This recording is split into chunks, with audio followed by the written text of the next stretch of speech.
Bismillahirrahmanirrahim. Assalamualaikum warahmatullahi wabarakatuh.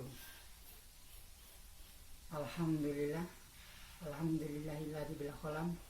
Wassalatu wassalamu ala asyrofil anbiya'i wal mursalin wa ala alihi wa sahbihi ajmain. Amma ba'du.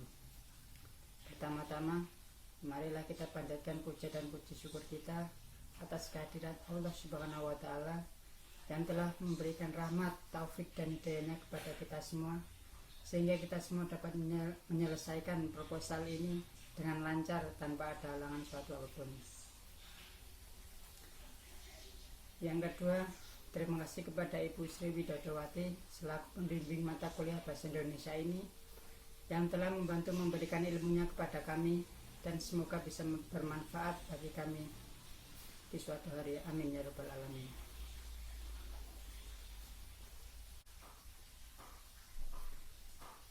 Baik, sebelum kita menginjak materi utama proposal, saya selaku moderator akan membacakan susunan kerangka presentasi.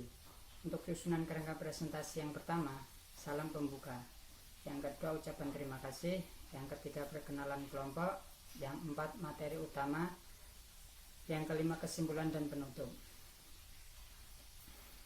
Baik, karena salam pembuka dan ucapan terima kasih sudah saya lakukan di awal tadi, maka sekarang memasuki acara yang ketiga, yakni perkenalan kelompok. Kelompok kami beranggotakan 4 orang, yang kebetulan semuanya termasuk dalam satu jurusan yang sama, yakni teknik mesin.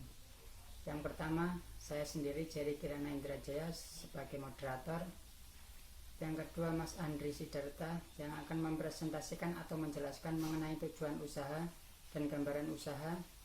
Yang ketiga, Mas Widi Astono, yang akan mempresentasikan atau menjelaskan mengenai identitas usaha, analisa pasar, dan pemasaran.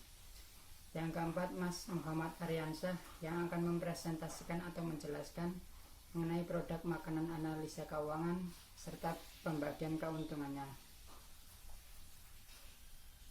Baik, sekarang memasuki acara yang keempat, presentasi materi utama proposal kami yang berjudul Cafe dan Resto Gundul, Gunung Kidul. Ya, mungkin menurut sebagian orang akan aneh mendengar nama resto kami. Mungkin sebagian orang akan bertanya-tanya kepada kami, mengapa kok namanya Cafe dan Resto Gundul? Seperti terdengar aneh. Ya, Gundul itu sebenarnya singkatan dari Gunung Kidul. Gunung Kidul adalah sebuah daerah di Yogyakarta yang terkenal akan pariwisata alam dan tentunya juga kulinernya. Karena konsep awal kami makanan padesaan, jadi kami mengambil nama daerah di Yogyakarta itu, yaitu Gunung Kidul, dan kemudian kami singkat menjadi Gundul. Baiklah, mungkin langsung saja untuk yang pertama, saya persilakan Mas Andri Sidarta untuk mempresentasikan atau menjelaskan mengenai tujuan usaha dan gambaran usaha. Waktu dan tempat kami persilakan. Assalamualaikum warahmatullahi wabarakatuh. Terima kasih kepada Mas Jerry atas kesempatan yang diberikan. Saya akan melanjutkan mengenai tujuan usaha.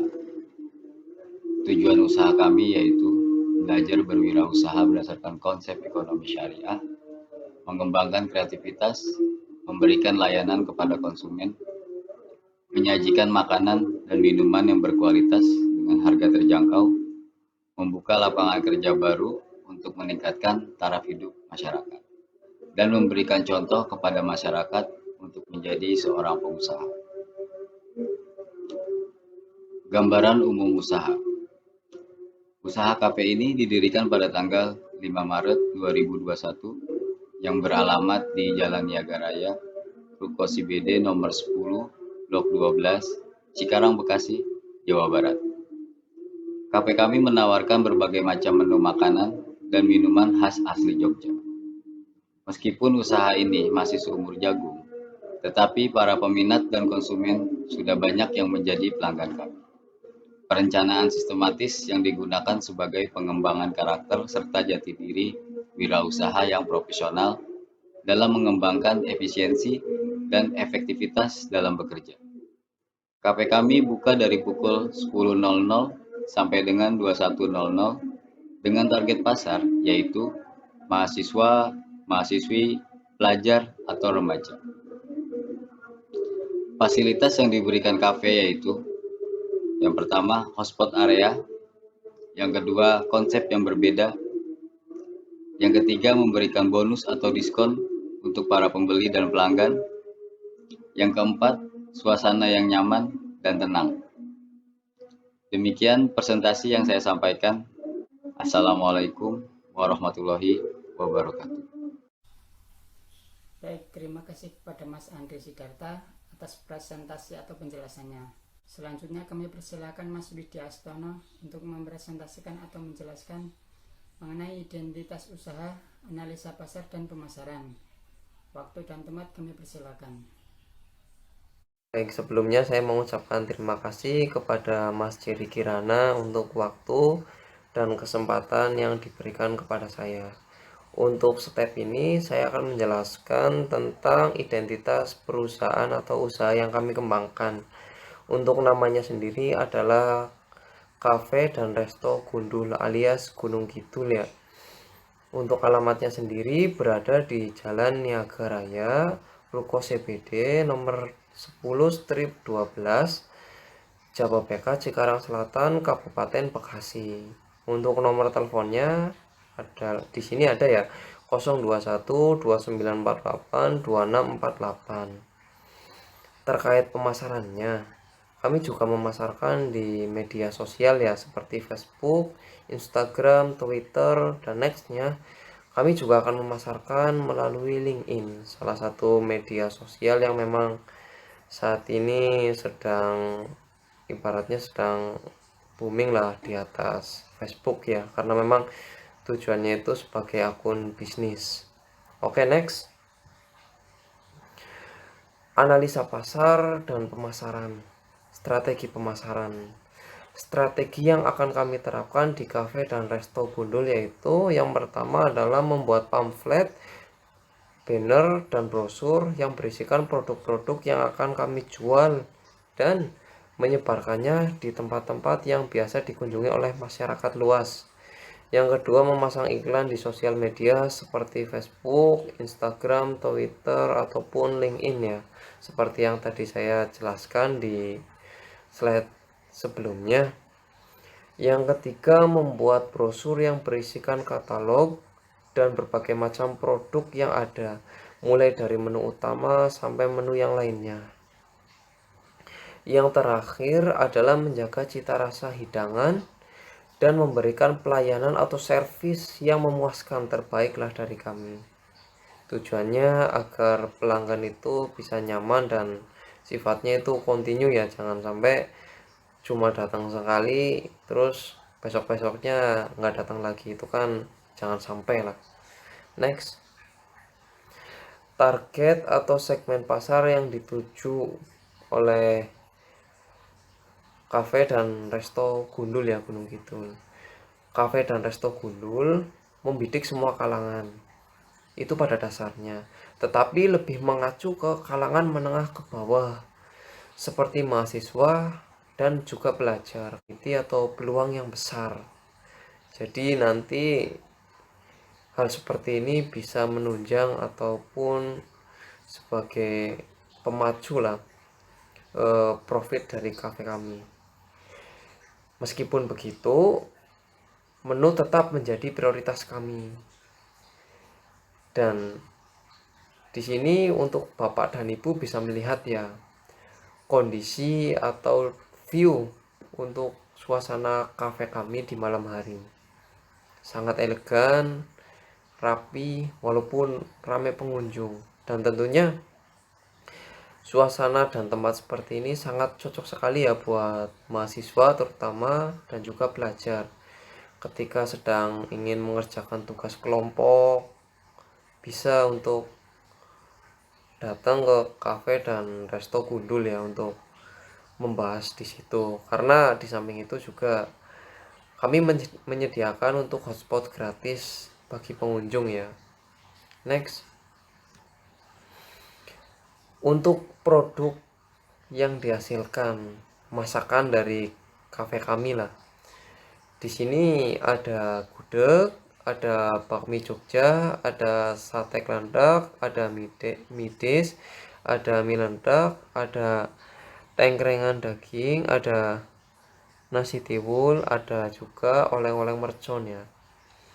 Untuk minumannya sendiri di situ ada es jaipong, kopi jos, wedang wuwu, dan yang terakhir adalah bil peletok. Memang khas banget dengan suasana Jogja ya. Karena memang sesuai dengan namanya, Resto Cafe dan Resto Gundul Gunung Kidul. Untuk kelebihan kualitas produk kami antara lain adalah Cafe dan Resto Gundul Gunung Kidul. Untuk menu yang dimasak langsung dari chef atau orang Jogja yang sudah berpengalaman, sehingga cita rasa tetap terjaga dan rasa-rasa Jogjanya itu masih ada lah di mulut. Untuk produk di Cafe dan Resto Gundul terbuat dari bahan-bahan pilihan dan berkualitas. Kami sangat selektif. Di sini kami juga sangat selektif dalam proses perekrutan pegawai ya. Karena tujuannya untuk menunjang kualitas. Baik, terima kasih kepada Mas Widi Astono atas presentasi atau penjelasannya. Selanjutnya kami persilakan Mas Muhammad Aryansah untuk mempresentasikan atau menjelaskan mengenai produk makanan, analisa keuangan, serta pembagian keuntungannya. Waktu dan tempat kami persilakan. Bismillahirrahmanirrahim. Melanjutkan penjabaran dari usaha kami dari tim sebelumnya. Di sini saya mendapatkan tanggung jawab untuk menjelaskan mengenai analisa keuangan, pembagian keuntungan, serta laporan usaha. Berhubung usaha ini dalam usaha kuliner yang menurut kami usaha yang sudah berjalan cukup baik, tentu saja kami harus memiliki laporan-laporan, baik itu laporan keuangan mengenai karyawan serta perkembangan usaha setiap bulannya. Analisa keuangan di sini kami memiliki modal yang berasal dari pribadi penyelenggara, juga dari para investor yang bisa dilihat di dalam PowerPoint ini. Dari asal modal yang telah terkumpul, modal yang ada ini kami sebarkan semaksimal mungkin agar menghasilkan ke kualitas atau penyajian kepada customer kami dalam semaksimal mungkin. Dari mulai sewa gedung, kami memilih tempat yang strategis di mana masyarakat bisa mengakses dari segala arah. Juga dari peralatan-peralatan yang kami sewa di sini, tidak sepenuhnya kami membeli, ada juga yang kami sewa. Juga dari segi tunjangan koki, yang menurut kami jika diperhitungkan dari daerah tempat usaha kami, tunjangan koki di sini cukup baik dalam hal pembayarannya. Kenapa? Karena kami juga menginginkan kualitas terbaik dalam hal penyajian menu. Juga sebaran modal ini kami arahkan kepada alat-alat kebersihan serta lainnya. Juga untuk menunjang hal-hal yang diperlukan selama berjalannya usaha, yang di sini dimasukkan ke dalam operasional, semuanya itu terjumlah Rp138.050.000. Dari analisa keuangan ini, setelah usaha berjalan dan terus berjalan, keuntungan pun kami dapat, maka kami pun di sini akan menjelaskan mengenai pembagian keuntungan yang telah disepakati oleh pemilik asal modal, yaitu pribadi penyelenggara serta para investor. Keuntungan usaha di sini kami artikan sebagai laba bersih yang sudah dipotong untuk pengeluaran wajib serta cost profit lainnya. Pembagian keuntungan di sini 55% kepada pihak pertama atau penyelenggara, dan sisanya diserahkan kepada investor. Juga untuk pembagian keuntungan ini telah disepakati, tentu saja agar pada lain waktu tidak menjadi perdebatan. Untuk laporan usaha, setiap bulannya kami melakukan tutup buku akhir usaha guna mengaudit dan melakukan investigasi dari jalannya usaha ini. Laporan bulanan terinci mengenai seluruh kegiatan usaha dikirimkan paling lambat 7 hari pada bulan berikutnya oleh pihak kedua kepada pihak pertama. Sebagai bentuk pertanggungjawaban dari pihak kedua pada pihak pertama, maka kami memberikan batasan waktu paling lambat 7 hari agar bisa meng-cross-check laporan-laporan yang semestinya kami terima. Penyerahan hasil keuntungan dilakukan selambat-lambatnya 7 hari setelah jatuh tempo pembayaran. Berikut sebaran modal dan dari mana sumber usaha ini berasal, serta pembagian keuntungan dan juga laporan usaha saya sampaikan. Jika ada yang kurang jelas bisa kita bicarakan di forum yang semestinya. Terima kasih. Assalamualaikum warahmatullahi wabarakatuh. Baik, terima kasih kepada Mas Muhammad Aryansyah atas presentasinya atau penjelasannya. Selanjutnya memasuki acara yang kelima, yaitu kesimpulan dan penutup. Ya, jadi kesimpulan dari proposal kami yaitu kafe dan resto kami merupakan kafe dan resto ala pedesaan yang dikonsep secara klasik dan menarik sehingga menjadikan pelanggan kami seolah-olah benar-benar dalam suasana pedesaan yang nyaman, dan tentunya konsep ini akan menjadi daya tarik tersendiri bagi pelanggan kami nantinya. Baik, mungkin sekian presentasi dari kelompok kami. Jikalau ada kekurangan yang kami sampaikan itu berasal dari diri kami sebagai manusia biasa, dan kesempurnaan hanya milik Allah Subhanahu wa Ta'ala. Dengan demikian saya hanyalah makhluk yang penuh dengan kekurangan, mohon untuk dimaafkan. Dan adapun hal yang sangat penting adalah saling mengingatkan. Billahil taufiq wal hidayah. Wassalamualaikum warahmatullahi wabarakatuh.